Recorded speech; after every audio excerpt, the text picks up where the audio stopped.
what is going on, everyone? Happy Saturday. Hope everyone's doing well. Hopefully, you guys can hear me. If you can, I'm sure someone will say something. Okay, so similar to every other week that we're here, we go through and we talk, answer your questions. It's really a free form show. Post your questions season long. It's primarily a DFS show, but we talk about season long and other things as well. Really anything you guys need answered. So for those of you who don't know me, Devin Knotts, I lead our DFS content over at Footballguys. Okay, let's jump into it. Arthur, in PPR, which two of Rondale Moore, Noah Brown, Zay Jones, and Darrell Henderson have the most potential upside? Upside? I think Zay Jones is in a really good spot this week. You look at, he missed last week, but if you look at 2 games ago, he had 10 for 86 in a touchdown. I'm trying to pull that off the top of my head. Not 100% sure that that's completely accurate, but 10 catches is definitely right. So that's one. And then upside. So if I think about Darrell Henderson, I don't love it. If I think about Rondale Moore or Noah Brown, geez. Maybe Noah Brown.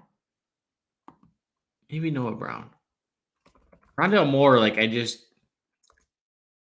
don't know. He had 3 for 11 last week. Do I really trust he's gonna do much more than that? I don't know. And then Darrell Henderson's just not getting the work, so it's probably Noah Brown and Zay Jones for me. Zay Jones is clearly the number one guy there. Best sub 6K wide receiver. Woods, Samuel, Zay Jones, or Palmer. Yeah, I have Curtis Samuel in currently because I really like the Washington Commanders this week. I think they're in a really, really good spot. They were in a tough one the last 2 weeks against the Eagles and the Cowboys, but you look at the 2 weeks prior to that, Carson Wentz passed for 300 yards in each of those games. And I anticipate that's going to happen again. I think that Carson Wentz should be in a position where he throws for 250 to 300. If he gets over 300, that's great. And to do that, Curtis Samuel is going to have to be the big play there. Second guy that I like this week would be Robert Woods. I think he's in a pretty good spot with going up against this Washington defense. They've been horrible all year. I do think that Derrick Henry has a pretty good game, though, so I think that they go with the pretty solid rushing attack, which is why I have him second. Zay Jones is primarily a DraftKings play. His price on DraftKings at 4,100 is silly. FanDuel, the savings between Curtis Samuel, who I think is 5,800 on DraftKings and 5,800 on FanDuel, the savings just isn't there. So, and then Josh Palmer, I don't know. How many times have we done the Josh Palmer thing, and it does it ever work out? I know he had 6 for 99 against the Jags earlier, but it seems every time it seems like his floor is too low. So he's probably not one that I would consider. Justin Jefferson and Cooper Kupp, good bets against these defense they are playing this week. Yeah, well, certainly Cooper Kupp. I mean, both are kind of facing difficult defenses. So Dallas has been pretty good. The Bears, shockingly, have been really good against wide receivers. And that's mostly a byproduct of 2 things. One, their schedule has been ridiculously easy. They face the Giants, 49ers, Packers, and Texans. So none of those passing offenses really scare you. So I do think that even though the Bears stats have been very good against the pass, they've been horrific against the run, which is why I like Dalvin Cook quite a bit. But could this Bears, are we sure this Bears secondary is really good? I don't think so. I think they have a bunch of guys who, if I just pull up their depth chart, they have a bunch of no-name, unproven type players that who knows how they're going to progress when they face stiffer competition. So, yeah, the Packers are certainly a good team, but no one's thinking they're an elite throwing team. Yeah, they have Kindle Vildor and Kyler Gordon, who's a rookie. Neither one of these guys has performed particularly well. Eddie Jackson at safety is back to playing at a high level, but it's not a team that overly scares me. And then Cooper Kupp, that one's interesting simply because Dallas's pass rush is going to create problems for the Rams this week. But does that help Cooper Kupp? And that's the answer I'm trying to think about as far as like, I think if anyone, it hurts Tyler Higbee a little bit more simply because they may keep him in to block, like chip block Micah Parsons. And if you're under duress, you're going to throw to your primary lead or primary read more than you otherwise would. So, will Cooper Kupp actually get more targets because they'll have less time?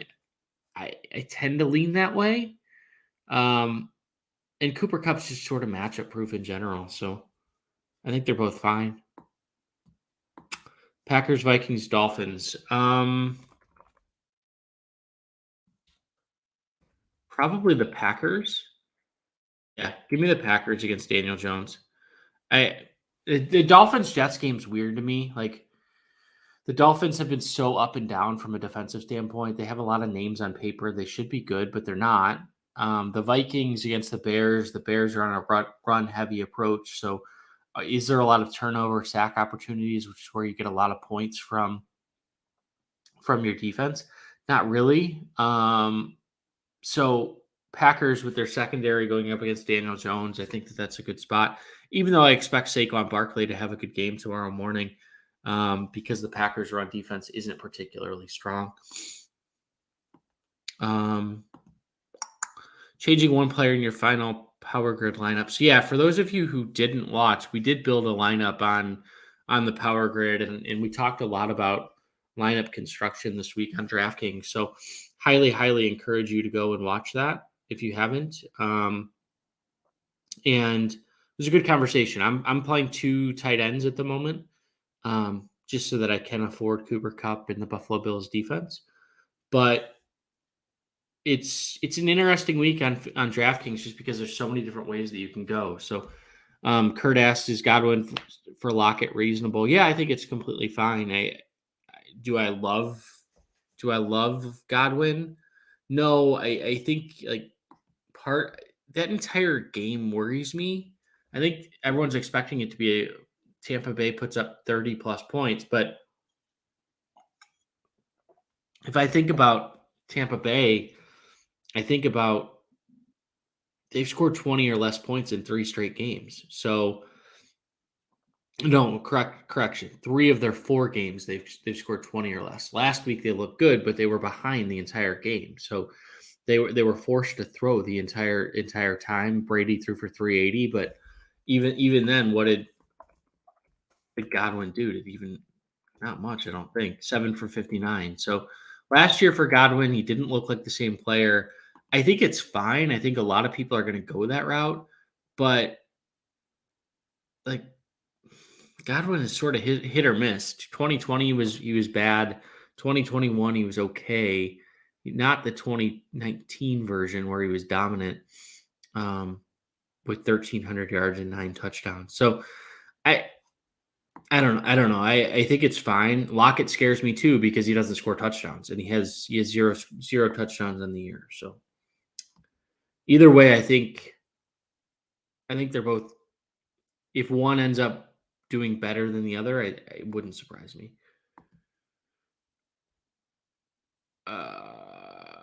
I don't know, Arthur. I don't play guillotine leagues. Is that the one where if you lose, you drop? Like if Cooper Cup, like ever? I honestly don't even know how those leagues work. To be honest, like, do you cut your best player? Or do you steal one? I don't know. Not my cup of tea. There's a couple places we have it at Footballguys. I don't know if there's any free resources that have that. I'll have to think about that and get back to you. I'm sure if you just Googled like fantasy points allowed to wide receivers, a bunch of resources would pop up. A bunch of them. Hunter Cooks, PPR. Brandon Cooks. Yeah, Brandon Cooks. Kareem Hunt just hasn't done much this year, to be honest. I like that game. It's my favorite game to stack this week. But if I think about Kareem Hunt, where he gets so much of his value is 5, 6, 7 catches, and he has went 2, 3, 2, 4, and he's caught 11 of his 13 targets. So he's just not getting the volume that I think he otherwise should as a receiver. Brees Hall or Mike Williams. Mike Williams might be my favorite play this week. Going up against Denzel Ward, who's allowing the 12th most yardage to opposing wide receivers this year. Historically, a very strong corner, but he's played horrendously this year. I don't know if it's the new contract that they gave him or what, but he's been awful. And Mike Williams absolutely torched this Browns defense last year. So Mike Williams all day, every day for me.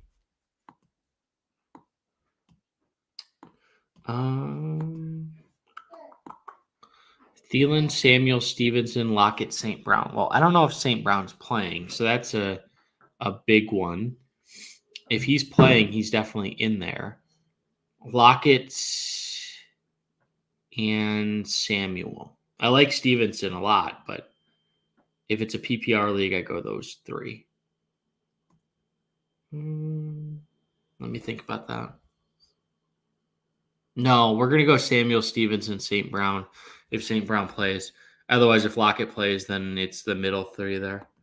Wentz or Geno, Wentz for me, but I do really like Geno Smith this week as well. So both really strong. I'm probably the only person who likes Carson Wentz this week. I don't have a ton of justification for it other than I believe he's the player that he was the first 2 weeks, and he was sacked 11 times over the last two, which was a big factor in the Commanders struggling. So I think against Tennessee, they should be able to throw the ball. Matt Ryan threw for like 350 last week. So Wentz is not that dissimilar than Matt Ryan, more mobile, but might be a better quarterback too. Geno's in a good spot, right? So Seattle, they've looked good. Geno Smith has thrown for over 300 in 2 straight games, and they're facing a Saints defense that, like outside of Marshawn Lattimore, they're going to have to throw the ball. And Tyler Lockett's a good play, but I would rather face the worst defense, and that's the Tennessee Titans. Tiered PPR. It's either Woods or Penny. Excuse me. Oh, that's close. Give me Robert Woods this week, simply because I like full point PPR. I think he's going to have a bigger role this week just because I think that's going to be a high scoring game. Goff or Cousins? Depends if Amon or St. Brown plays. If Amon plays, then Goff. Otherwise, Kirk Cousins. Could I weigh in on the? Yeah, sure. I can talk about Ramondre Stevenson versus Damian Harris. So what's interesting, Ramondre Stevenson has caught 4 passes in each of his last 2 games. So if you're in a PPR league, that's a huge bump, especially if he's going to continue to see that volume. From a red zone perspective, if you look at the full season numbers, Damian Harris is drastically outscoring or out-touching Ramondre in the red zone. However, that is shifting a little bit. So if I look at the Patriots red zone stats here really quickly,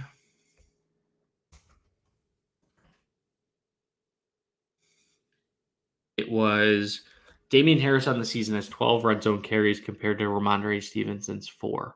However, over the last 2 weeks, Damian Harris has 6, Ramondre Stevenson has 4. So they are trying to get Ramondre Stevenson had 0 red zone touches in the first 2 weeks. So to me, that tells me that there's a shift going on a little bit in the sense of that they're trying to get Ramondre Stevenson more of a role. Does Damian Harris still have a role, and is he still going to be the guy that I trust more when it comes to scoring a touchdown? Absolutely. However, if you are in a league where you don't need the biggest, well, I guess if you need a floor, and by floor I mean, hey, I need a touchdown, or um, 50 yards and a touchdown is okay, then go Damian Harris. If you need big upside, go with Ramondre Stevenson. He's likely to catch more passes. So Damian Harris has 7 on the season. Ramondre Stevenson has 11, but 8 in the last 2 games. Ramondre Stevenson's averaging 13 carries in the last 2 games compared to earlier this season. He was only averaging 8.5. So they are trying to get him a bigger role. I believe Ramondre Stevenson's the guy that I'm playing, just because I do think that if that trend continues, he's going to continue to see more of that workload, where Damian Harris is going to be the LeGarrette Blount short yardage type running back. But who knows with Belichick? And let's just clarify that. So, all right, 18 minutes in. If you guys could give this a thumbs up, give this a like. It does really help us try to grow this. If you haven't watched the Power Grid, please go over. Really good episode this week, talking about lineup strategy and talking about how we build lineups, and we actually built a lineup on screen. So, would I play a Pittsburgh stack in DFS? No. I think it's burning money. I mean, realistically, could in a million iterations, could there be an iteration where Pittsburgh stack goes off? I suppose. But yeah, no. I mean, everything would have to go right. Like, could they outperform their projections?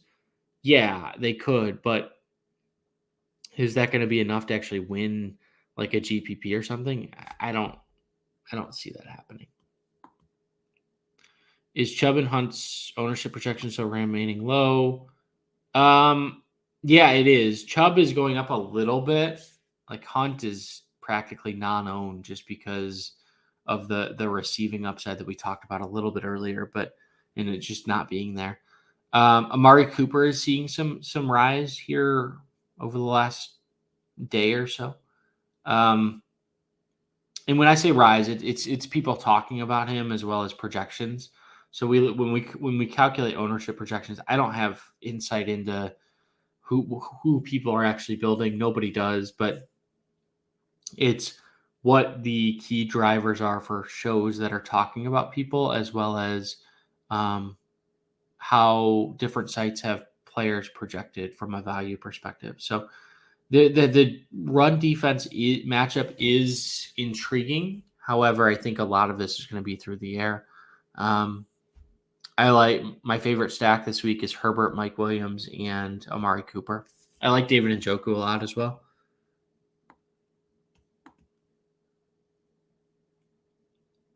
Oh, I don't trade. I don't know. There's too much going on there. Send me an email, knotts@footballguys.com, and I'll look at it, Billy. But there's too much going on there. Jared Goff or Kirk Cousins. We talked about that one a little bit. It's Jared. Well, no, we didn't talk about that one. Kirk Cousins for me. No, we might have talked about it.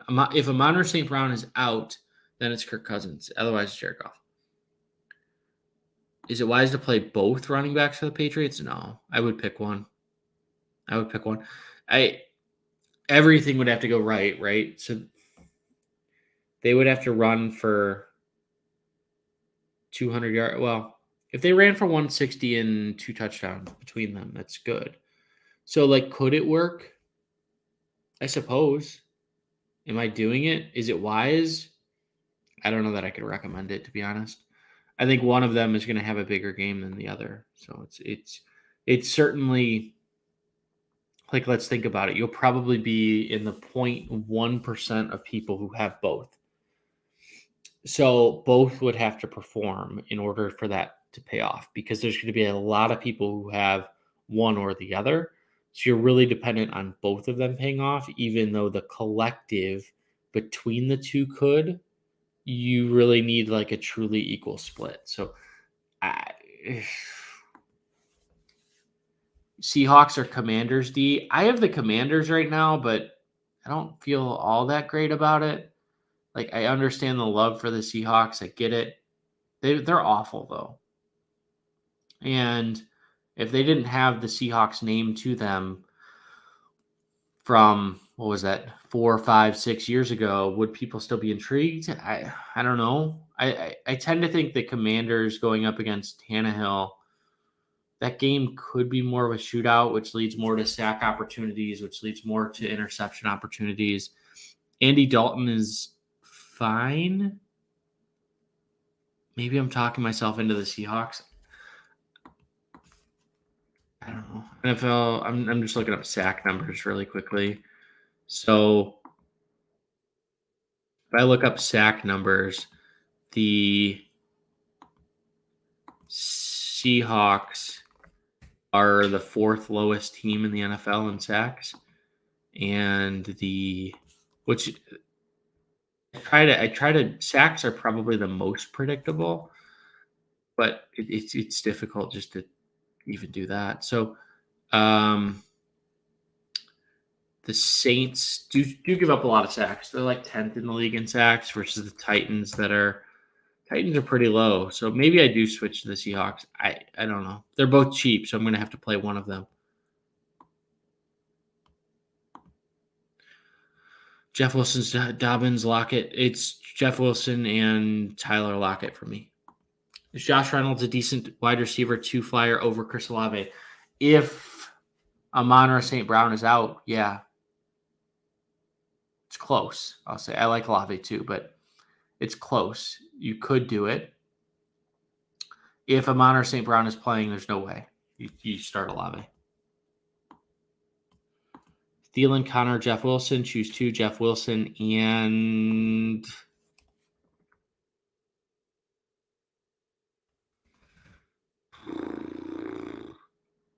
give me Adam Thielen. It's close, though. I don't feel great about either one of them.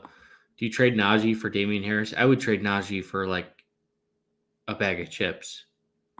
I talked about it on the Power Grid, but he has all the makings of Trent Richardson 2.0. Just not a great running back. And I know the offensive line issues are there, but he doesn't do enough. He doesn't hit the holes consistently enough. He doesn't break big plays enough. He's not catching the ball, which he was last year. So I think you could get more though than Dameon Pierce. I'd try and shop him around. Aren't the Commanders missing some of their offensive linemen this week? I think so. I'm not sure what that's referenced to, but probably the Carson Wentz love that I have this week. Commanders injury report. Charles Leno. I don't know if let me pull up a different source. I don't know. I'll look at that offline. I don't want to spend too much time on the Commanders.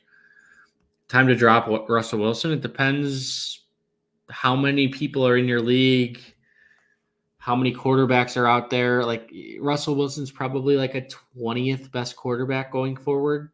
So if there's more than 12 quarterbacks on the waiver wire, then yeah, you could cut him. Palmer Ayuk or Tyler Boyd.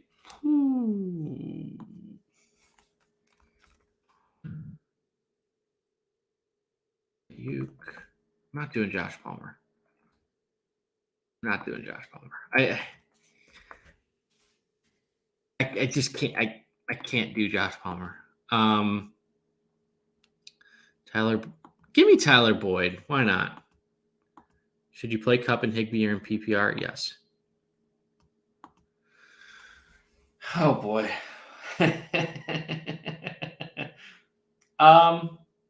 No. I don't have any interest in any of those guys. Some might, but Kyle Phillips, like, is that? Oh boy. No, I really don't have any interest. Khalil Shakir, I know that some guys on our football guys staff like him. With he's on the Bills, right? Yeah, with Isaiah McKenzie playing, I don't really love him. I guess if Isaiah McKenzie scratched, maybe, and Cade Otton, I don't. I know he's a tight end, but I don't. Didn't even know who he played for, to be honest. So, no, I think you're digging too deep there, trying to get some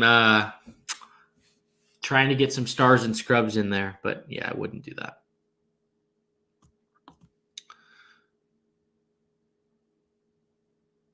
Yeah, start Stevenson.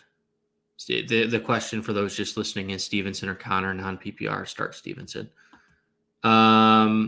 Am I willing to play any dirt cheap tight ends on DraftKings? No. I think there's 3 that are really cheap that I really like. I look at, and it's why I talked a little bit on the Power Grid, and I hate to keep referencing it, but playing 2 tight ends this week is not the end of the world. You have Tyler Higbee at 4,300, who is going to be the most popular. You have David Njoku, whose role is expanding dramatically. You have TJ Hawkinson, which, if Amon-Ra St. Brown is out, we saw what he did last week, and there certainly has to be some level of intrigue. And then Zach Ertz just continues to be a red zone machine and has more than double the targets that any other red zone player on that team has. And he has more targets than James Conner has carries in the red zone. So, like, if you wanted to take a shot on a guy under 3K, you could do a Hunter Henry or this Cade Otton guy, like, and hope for a touchdown, hope for like 3 for 20 and a touchdown. But all of the guys that I have named are like 1,000 or 1,500 more, and with serious upside, like 6 for 70 and a touchdown. So I think you're leaving too much on the table, to be honest. I know where a lot of people are trying to go. They're trying to go with the Josh Allen, Stephon Diggs, or they're trying to go with Cooper Kupp and the Buffalo Bills, or they're trying to go with like these stacks that just are great. They're great, but I just don't. I don't know that you can comfortably go with someone under 3K because the risk of a 0 is too high, and the risk of, like, David Njoku 3,800 could have 70 yards and a touchdown, and you're so far behind at that point. I would recommend, if you need salary to save, look at Zay Jones, look at playing 2 tight ends, look at if I look at like running backs this week under 5K, you could even take a shot at like a Tyler Algier. I don't love that, but I would feel a little more comfortable with him rather than having to play a very cheap tight end, or just punt your defense too. Gabe Davis, yeah, he's in a really good spot. Really good spot. I think all the Bills that are playing are a good spot. Gabe Davis or Michael Gallup? Give me Davis.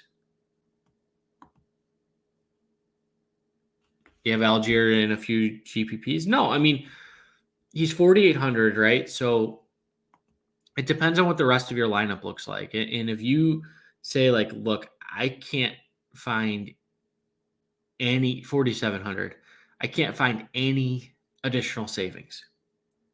I can't find that 300 that goes up to Raheem Mostert. I can't find the 600 that goes to Rashad Penny. 700 that goes to Breece Hall. If you're comfortable, 800 go to Ramondre Stevenson, all in that order. Jeff Wilson at $800 more too. I love Jeff Wilson and Ramondre Stevenson together in GPPs. I think that's a fantastic way to go. But if you say, like, look, I love all of my lineup except this running back position, fine. But if you're saying, hey, I'm really going with this stars and scrubs approach, I'm going with Josh Allen and Cooper Kupp and these other guys, like, I would reevaluate that a little bit and say, and especially in a GPP, like, Josh Allen's going to be 15 to 20%. Stephon Diggs is going to be 20, probably around 20%. And what if the Bills get up 21-0 in the first quarter because of a rushing touchdown and a defensive touchdown? And like, there's scenarios where Josh Allen is not going to pay off. So, or all the touchdowns go to not Stephon Diggs, and all the Stephon Diggs owners or managers are left holding the bag. So, I really think about your lineup construction this week. And if you say, hey, I'm good with Algier and I'm going down with the ship with him, fine. What about Taysom? No, can't do it. Can't do it. Cooks, London, or AJ Dillon? Cooks. Yeah, Cooks. Wait. Cooks. London. Or. Whoa. Whoa. Hold on.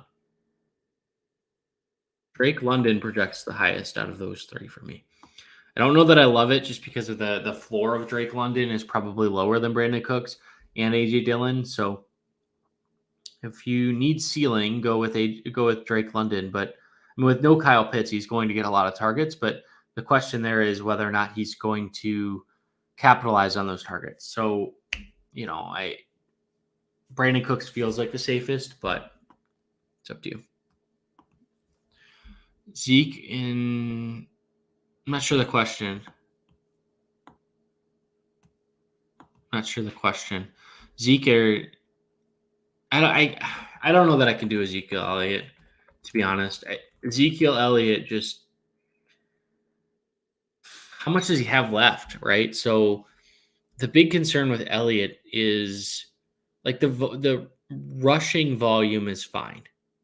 19 carries, 15 carries, 15 carries. However, the problem with Ezekiel Elliott is really twofold. One, he's averaging 3.8 yards a carry. He only has one touchdown. But the biggest issue is he only has 5 receptions on the year. Back in, like, prime Zeke, we were looking at, 50, 60 receptions in a season?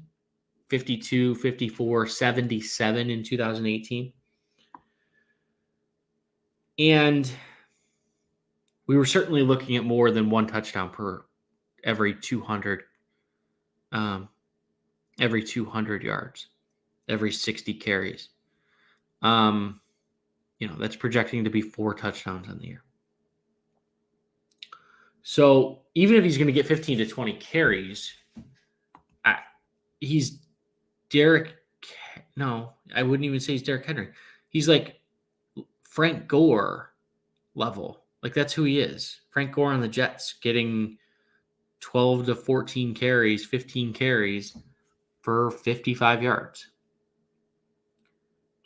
I can't do it. You plug Shakir and Otten in a lineup, good luck. Wouldn't do them together. 3 spots: Stevenson, Jacobs, McLaurin. Oh boy. So I have to start one of Stevenson and Jacobs. I really want to start Jacobs. But yeah, it's Josh Jacobs for sure. And then it's Ramondre, Drake London, Jamal Williams, or McLaurin. McLaurin is out. Drake London is potential. Ramondre's out. Jamal Williams. Yeah, it's probably Jamal Williams and Josh Jacobs. And I guess you have to start a wide receiver. So Drake London would be the 3. Geno Smith, Zach Wilson, or Trevor Lawrence. Geno Smith. CeeDee Lamb or Breece Hall. Give me Breece Hall. No. I got to look at the model. Trust your projections is what they say. Instead of just going off the... It's CeeDee Lamb. I'm sorry. Figured it was. Yeah, Kate Otten is the tight end filling in for Braid. I don't care. To be honest, I mean, Cameron Braid is not good. Would I drop Palmer for Pacheco? I don't know. It depends on a lot. Are you going to actually start Palmer, or is it just this week? Like, just this week, no. I mean, if you need a wide receiver, sure. Unless you're cutting him for Isaiah Pacheco. If you're not starting Palmer, I'd cut him this week. He's not going to be valuable next week when Keenan Allen gets back. Why do I love Drake London in cash? Because FanDuel refuses to raise prices of certain wide receivers. Just like we crushed it last year with T. Higgins almost every single week because they refused to raise his price like above 6,500 last year.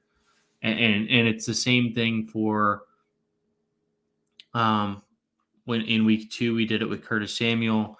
Drake London is coming off a bad week. He's the only wide receiver that they have, so he's going to get 10 plus.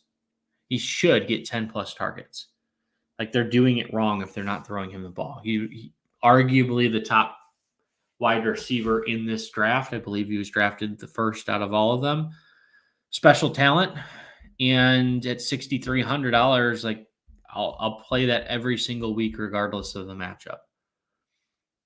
Last week it didn't work out, but there's been plenty of weeks where it has. Rodgers or Kyler? Give me Kyler, I guess. I know you're a Packers fan, but you know how it is. I mean, if you're asking the question and it's not a certainty, like, I don't feel great about it.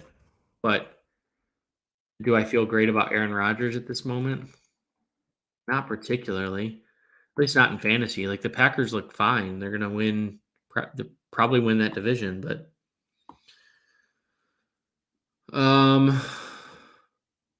wasn't Zay Jones ruled out? No, he was ruled out last week. Do you like Kareem Hunt and Chase Edmonds this week? I don't like Kareem Hunt. No, I talked a little bit about that earlier in the show. Not catching enough passes this week for me this year. So until further notice, like I can't do Kareem Hunt. I know he had the big touchdown week in week 1, but 5,900 is a good price. Don't get me wrong, but like I would rather play Ramondre Stevenson at 6,000. Let me just make sure I have the right pricing. Hunt. 5,900 for Hunt. Chase Edmonds. Edmonds is a tough one. I don't ever play Miami running backs, to be honest. I can't remember the last time that I did.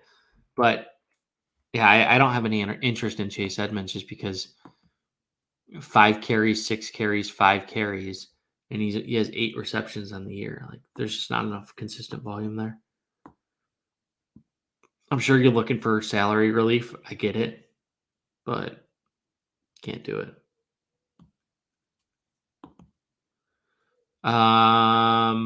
Is there enough potential upside with Bridgewater to double stack him?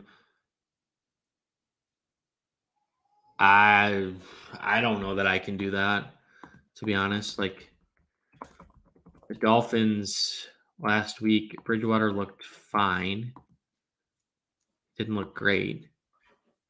14 of 23 for 193 yards. Like, no, I can't do that. What to do with Montgomery or Herbert if Monty is active? If they're going to play Montgomery, I think he's going to get the primary role. I don't see any reason why you would make him active if Herbert is going to if Herbert's going to see the primary role there. Like, would I be more nervous if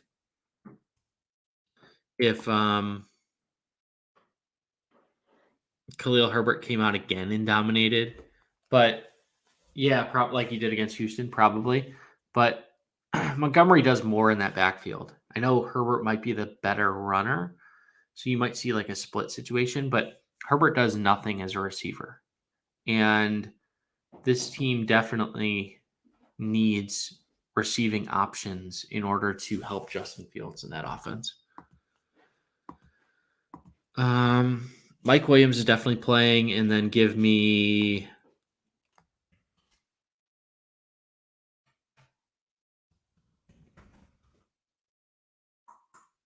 Tyler Lockett, I guess. I don't love it. Dillon or Davis. I'm assuming that's Gabriel Davis. I would go Gabriel Davis over AJ Dillon. Yeah. I want all the Buffalo Bills that are playing, to be honest. I think that they're in a really good spot. I think that they're going to put up 30 plus points, and they don't stop, right? They beat the Titans 41-7, and Josh Allen threw for 317 yards and 4 touchdowns. So they're not a team that's going to just like, hey, we're up 28-0. We're just going to run the ball the rest of the game. They don't really do that.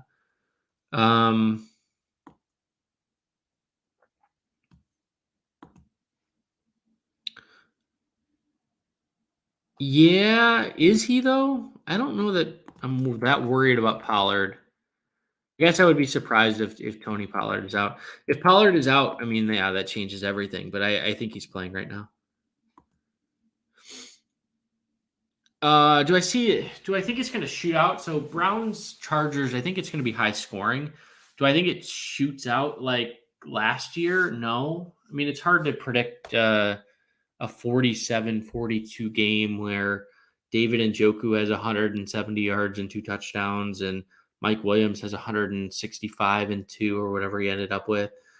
And there's like some similar pieces there. Do I think it's going to be high scoring? Yeah, I think it's going to be 31-28 maybe. I think it's a close game. I like the receiving options in Cleveland a little bit more than Nick Chubb. I think that DK price is just tough, right? So you basically are going to need, well, the FanDuel price is like impossible, but the DraftKings price, what is he? 8,000. 8,000 is not that bad because if he gets over 100, which he's done in 2 straight games, if he catches, let's say he has 100 yards rushing, 2 receptions for 15 yards, and then a touchdown. That's 13, 15, 16 and a half plus the touchdown, 22. Am I doing that right? 100 yards plus the 3-point bonus plus a touchdown. That's 19 plus 2 receptions plus 15 yards, 21 and a half, maybe something like that. So, yeah, I mean, that's bare minimum as far as what you need. I mean, you basically need 2 touchdowns, to be honest. But it all depends because is Derrick Henry going to have a big game? Is Christian McCaffrey, who I actually do like this week a little bit, nobody's going to play him. But if he can catch 9 passes like he did last week, I mean, he's already there. Favorite stack of this week is Justin Herbert, Mike Williams, Amari Cooper. It's not going to be the most popular, and my favorite stack won't be, but certainly other stacks that are going to be highly liked are Josh Allen, Stephon Diggs, Gabriel Davis, and just super stack the Bills. I think Drake London, Tom Brady, one of Evans Godwin will be popular. You could even throw Leonard Fournette in there. I'm surprised I haven't been loaded with Leonard Fournette questions tonight, but he's going to be popular this week. But if I think about just in general, I think I'm looking at teams and games that can be high scoring. So a completely under the radar stack that I do like, and I talked a little bit about Carson Wentz earlier, but Carson Wentz, Robert Woods, and Curtis Samuel or Terry McLaurin, I think is interesting. So try and pick a game or two that you can see. Like just it becoming a total shootout. So any game with Detroit has to be considered. So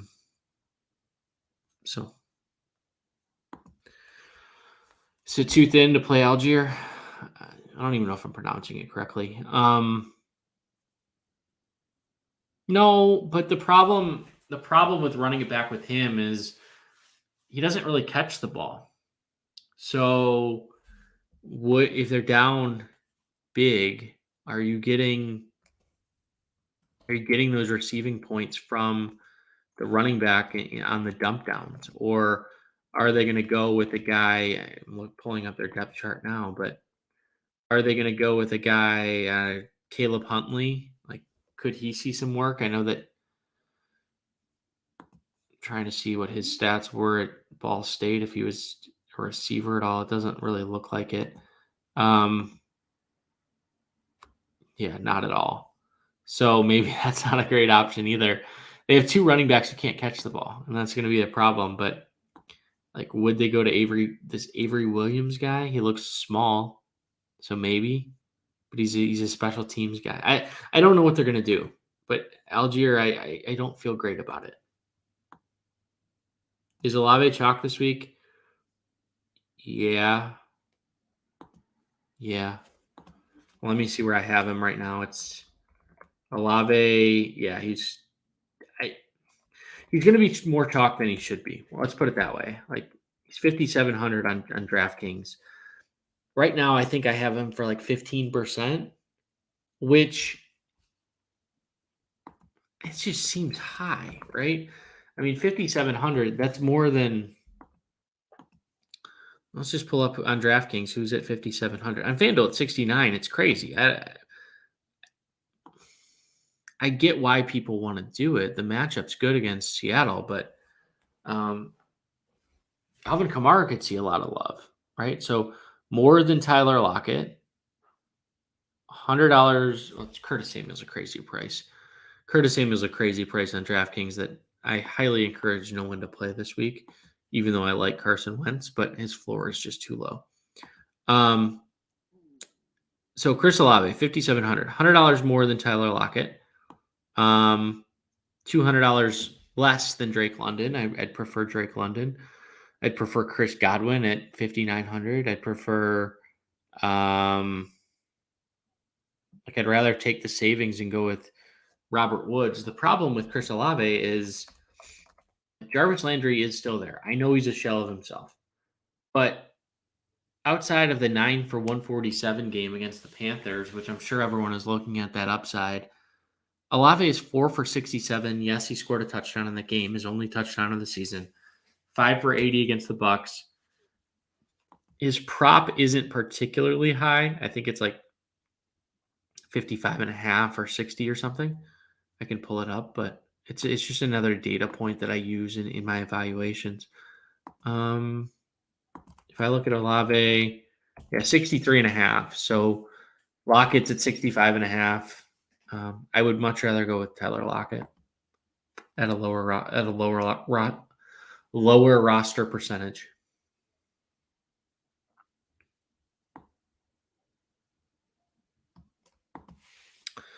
I think Pollard's going to play.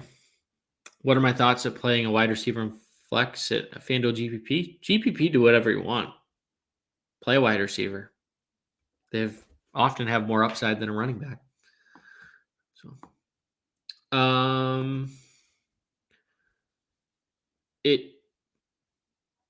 would I play Hawkinson over Marquise Brown in a season long in a full PPR league? It depends if Amon-Ra St. Brown is going to play. If Amon-Ra St. Brown is going to play, sure. Why not? Darts on, Seahawks defense or Commanders defense are the two that I would pay down for if I was going to pay down, which currently I am because I want Cooper Kupp in my lineup. Expect Tampa to throw and for Lenny to cede the second half to White. Interesting. Yo. All right, 10 minutes left. If everyone can give this a thumbs up, I know that I've said it a couple times. It does help. Consistently getting 50 to 60 people here, which is a little bit lower than normal, but that's okay. Kareem Hunt or Ramondre. Ramondre. I am going to start probably talking DFS just for like the first 15 minutes and talking about my thoughts on the slate, as I think some people just pop in and ask their question and head out. So, and we're getting a lot of season long questions tonight, which is fine, but not the overall intent of the show. Mostert or Penny, pick one. Give me Penny. Damian Harris or Dobbins, give me Damian Harris. Yeah, I mean, DraftKings pricing, you can think about it in two different ways. One, if it's soft, everyone would be playing Cooper Kupp, right? The days where in DraftKings has never really been soft. Like I've been on it since I think I was on it the first week of football back 9 or 10 years ago. They started in, I think, 2013. I was on Draft Street right before that. So they've never been that particularly soft compared to FanDuel, which has been drastically soft. But this year in particular is more hard than others. I kind of like it just because I don't really love when 40% of the field is all on the same player. And like there's 3 or 4 or 5 different cheap 3K guys that you have to hit on in order to win something. And it's sort of just luck based at that point, as far as like picking this guy who's $3,100 who gets 2 to 3 catches per game. And if they score a touchdown as a wide receiver, or this backup running back is $3,400 and 70% rostered. So I think it provides more difficult choices, which to me is part of the fun. I'm not doing trade questions, guys. It's just not my expertise. Sorry. I just don't want to give bad advice, and trades are too difficult to evaluate on something like this. Hit up one of our football guys on Twitter or email somebody, but I'm just not the right guy to think about going forward. Sorry. There's too many variables as far as like who do you have on your roster and who's your starting lineup and how many people are in your league and all of that. And I don't have time. Miles Sanders or Stevenson or Ramondre, Penny or Dobbs, Penny. So, if there's no more DFS questions, I think I'm gonna bounce. FanDuel Hurts, Stevenson, and Buffalo D versus Allen, Evans, and Washington. Yeah, good question. A little confused though. Why we're comparing Stevenson and Evans? Is that a flex? If it's a flex, then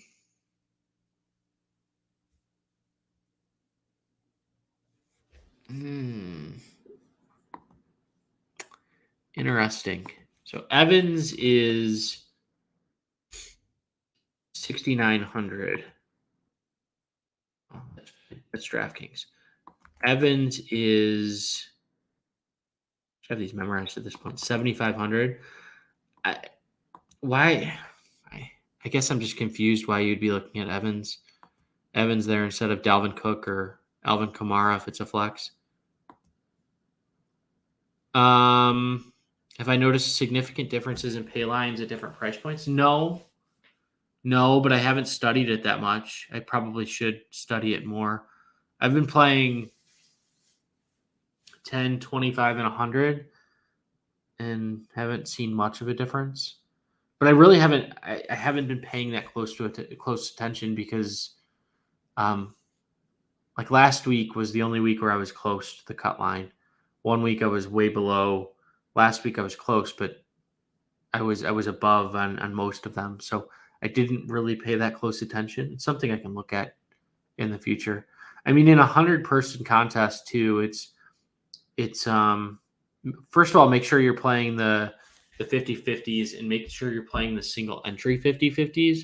The multi-entry 50-50s are some of the worst contests that you guys can play. Heavy Very high volume players will jump in those. So avoid doing that. Try to enter the single ones. And I don't know. I would anticipate that as you go up, the pay line may go up a little bit. That's the way it's been historically, but it can vary by week, right? So if a lot of the smart, and I put smart in quotation marks, plays for that given week are not great, and a lot of the non-smart plays are, then you may see it like the $1 and $5 lines, the cut line be higher because the people that weren't playing those smart plays. Now, this day and age, I think a lot of people who are playing DFS are doing their research. I don't think you have very many casuals who are just jumping in for that given week. I mean, I look at 50-50s and there's 5 or 6 people that are basically using my article to build their lineups in every contest. So it's heavy smart action at this point, but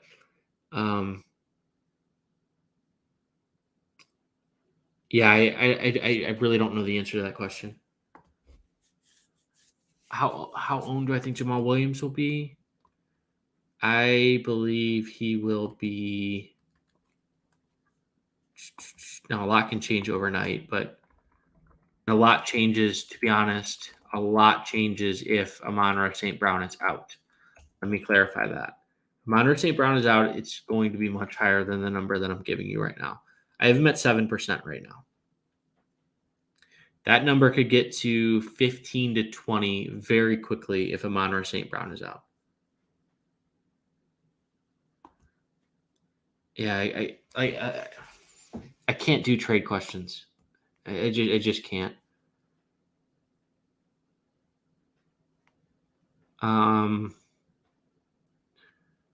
Thoughts on picking up Gus Edwards or Brian Robinson? Pick up Brian Robinson. Why not? Gus Edwards, I have no interest in, but Brian Robinson, I mean, if Antonio Gibson struggles or the Commanders fall out of the playoff race, then if the Commanders fall out of the playoff race, they'll probably give Brian Robinson a shot.